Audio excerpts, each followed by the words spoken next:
ଜୟ ଜଗନ୍ନାଥ ସ୍ୱାମୀ ନୟନ ପଥଗାମୀ ମୋତେ ଟିକେ ଆଦେଶ ଦିଅନ୍ତୁ ପ୍ରଭୁ। ମୁଁ ମନରେ ଭାବି କିଛି ଗୀତ ଦର୍ଶକମାନଙ୍କୁ ଶୁଣାଇବି କୃଷ୍ଣଙ୍କର କାହାଣୀ। ହେ ମା ସରସ୍ୱତୀ ମୋର କଣ୍ଠରେ ଟିକେ ବିରାଜମାନ କରନ୍ତୁ। ଜୟ ବଜରଙ୍ଗୀ ହନୁମାନ କି ଜୟ। ସଜନୀ ଲୋ ସଜନୀ ନନ୍ଦରାୟା ଦିନେ ନନ୍ଦରାଣୀ ଦିନେ ପାହାନ୍ତିଆରୁ ସେ ଉଠିଲେ ଲୋ ସଜନୀ।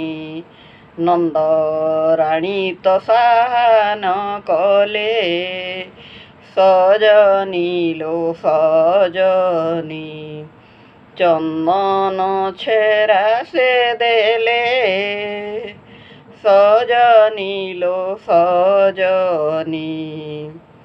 ନିଜ ଇଷ୍ଟ ଦେବକୁ ସେ ପାଳନ କଲେ ଲୋ ସଜନୀ। ଇଷ୍ଟ ଦେବକୁ ତାଙ୍କ ପୂଜିଲେ ସଜନୀ ଲୋ ସଜନୀ। ଖଟଲି ଗୁଟେ ତ ଆଣି ଥୋଇଲେ ପ୍ରଭୁଙ୍କର ମୂର୍ତ୍ତି ବସାଇ ଦେଲେ ଲୋ ସଜନୀ ଆଲୋ ସଜନୀ। ଯଶୋଦା ରାଣୀ ତ ରୁଷାଇ ଶାଲକୁ ଗଲେ ଲୋ ସଜନୀ। କେତେ କ୍ଷୀରି ପିଠା କାକରା ସେ ପୁଣି କେତେ ମିଷ୍ଟାନ୍ନ ଦ୍ରବ୍ୟ ତ ତିଆରି କଲେ ଲୋ ସଜନୀ। କେତେ ପୁରୀ କ୍ଷୀରି ସେ କରିଲେ ଆଣି ଖଟଲି ପାଶରେ ସବୁ ଥୋଇଲେ ଲୋ ସଜନୀ। ଆଣି ଖଟଲି ପାଖରେ ଥୋଇଲେ ଯାଇ ପଲଙ୍କେ କୃଷ୍ଣ ତ ଶୋଇଛନ୍ ଦେଖିଲେ ଲୋ ସଜନୀ। ତାଙ୍କୁ ଉଠାଇ ଆଣି ତ ଗାଧୋଇ ଦେଲେ ଲୋ ସଜନୀ। ତାଙ୍କୁ ବେଶଭୂଷା କରାଇଲେ କ୍ଷୀର ପାନ କରି ତାଙ୍କୁ ପଲଙ୍କ ଉପରେ ଶୁଆଇ ଦେଲେ ଲୋ ସଜନୀ। ତାଙ୍କ ଇଷ୍ଟ ଦେବକୁ ସେ ପୂଜିବାକୁ ଆସିଲେ। ଇଷ୍ଟ ଦେବକୁ ସେ ପୂଜିଲେ ପ୍ରସାଦ ସବୁ ତ ଅର୍ପଣ କଲେ ଲୋ ସଜନୀ। ଯଶୋଦା ରାଣୀ ତ ମୁଣ୍ଡିଆ ମାଇଲେ ସଜନୀ ଲୋ ସଜନୀ। କୃଷ୍ଣଙ୍କୁ ସାକ୍ଷାତ ନୟନେ ଦେଖିଲେ ଲୋ ସଜନୀ। କୃଷ୍ଣ ଖଟଲି ଉପରେ ବସିବାର ଦେଖିଲେ ଲୋ ସଜନୀ।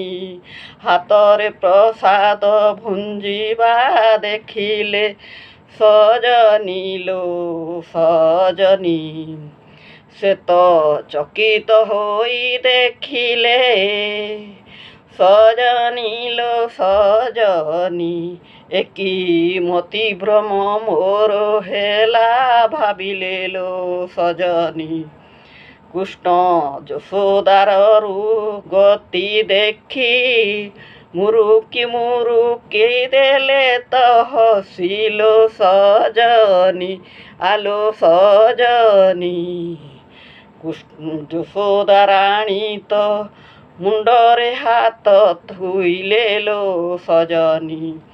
ଯାଇ ପଲଙ୍କ ଉପରେ ଦେଖିଲେ ପଲଙ୍କ ଉପରେ ଶୋଇଛି କାହ୍ନା ଲୋ ସଜନୀ। ଏକି ମତି ଭ୍ରମ ହେଲା ମୋର ବୋଇଲେ ଲୋ ସଜନୀ। ଏତ ମତି ଭ୍ରମ ହେଲା ବୋଲି କହିଲେ ଏ କୃଷ୍ଣ ତ ମାୟା ଭିଆଇଲେ ଲୋ ସଜନୀ। ତାଙ୍କ ବାଲ୍ୟ ଲୀଳା ଦେଖାଇଲେ ଲୋ ସଜନୀ।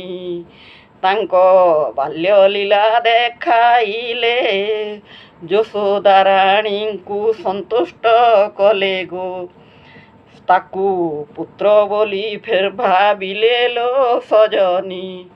କୁଲରେ ଆଣି ତ ଭୁଞ୍ଜାଇ ଦେଲେ ଲୋ ସଜନୀ, କୁଲରେ ଧରି ତ ଭୁଞ୍ଜାଇ ଦେଲେ।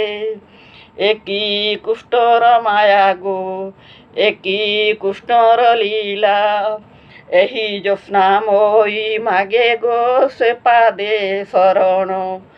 ତାଙ୍କ ଭଜନ କୀର୍ତ୍ତନ୍ୟ ଥାଉ ମୋ ମନ ଗୋ ସଜନୀ, କୃଷ୍ଣ କୃଷ୍ଣ ବୋଲି ଯାଉ ଦିନ ଗୋ ସଜନୀ, କୃଷ୍ଣ କୃଷ୍ଣ ବୋଲି ଯାଉ ଦିନ। ଓମ୍ ଶାନ୍ତି ଶାନ୍ତି ଶାନ୍ତି।